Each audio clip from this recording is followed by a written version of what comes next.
안녕하세요, 비소리입니다. 당신은 살아오면서 사람 때문에 힘들었던 적이 있나요? 인간은 사회적 동물이기 때문에 사람과의 관계에서 모든 상황이 시작됩니다. 그리고 힘들어지는 것도 모두 인간관계에서 비롯되었습니다. 예전에 캐스트어웨이라는 영화를 본 적이 있습니다. 주인공이 무인도에 갇혀 몇 년을 살게 되는 영화였는데요. 그는 혼자서는 그 생활을 견딜 수가 없어 배구공에 윌슨이라는 인격체를 부여하고 마치 친구처럼 의지하면서 힘든 과정을 버티다가 결국에는 무인도를 벗어나게 됩니다. 이처럼 인간은 누군가와의 관계 혹은 어떠한 인격체와의 상호작용이 있어야만 인생을 살아갈 수 있는 존재입니다. 그리고 그렇게 쌓인 인간관계를 통해 상처도 받고 치유도 받게 됩니다. 그렇다면 인간관계에서 실망감을 느끼지 않으려면 어떻게 해야 할까요? 결론부터 얘기하면 상대방에게 기대를 하지 않는 것입니다. 상대방에게 기대를 가진 크기만큼 그 기대가 충족되지 않았을 때 우리는 실망감이나 회의감을 갖게 됩니다. 그렇다면 이렇게 묻는 사람도 있을 것 같아요. 어떻게 기대를 하나 해? 당연히 기대를 하는 게 인간 아니야?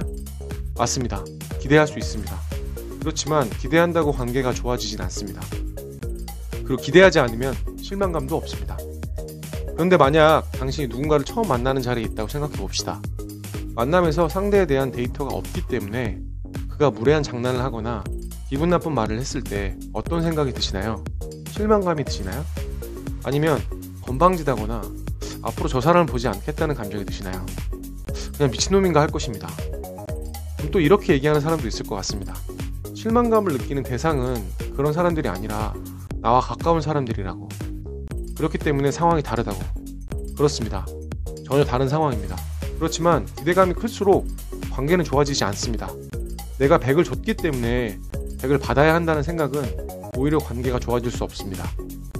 인간은 아무것도 기대하지 않으면 현재를 살게 된다는 말이 있습니다. 당신이 모든 것이 주인이 되고 책임자가 된다는 뜻입니다.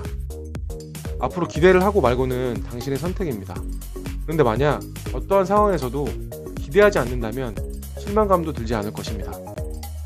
지금부터라도 상대방의 기대란 감정을 갖기 전에 그 감정을 당신을 위한 에너지로 사용해보는 건 어떨까요? 그 두 번째로 인맥 다이어트를 해보는 것입니다.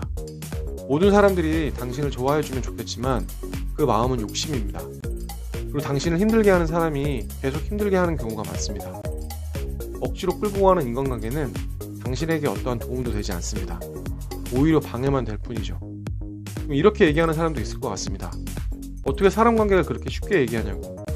너무 매정한 거 아니냐고. 절대 쉬워서 얘기하는 게 아닙니다. 당신에게 주어진 시간이 너무 아깝기 때문입니다.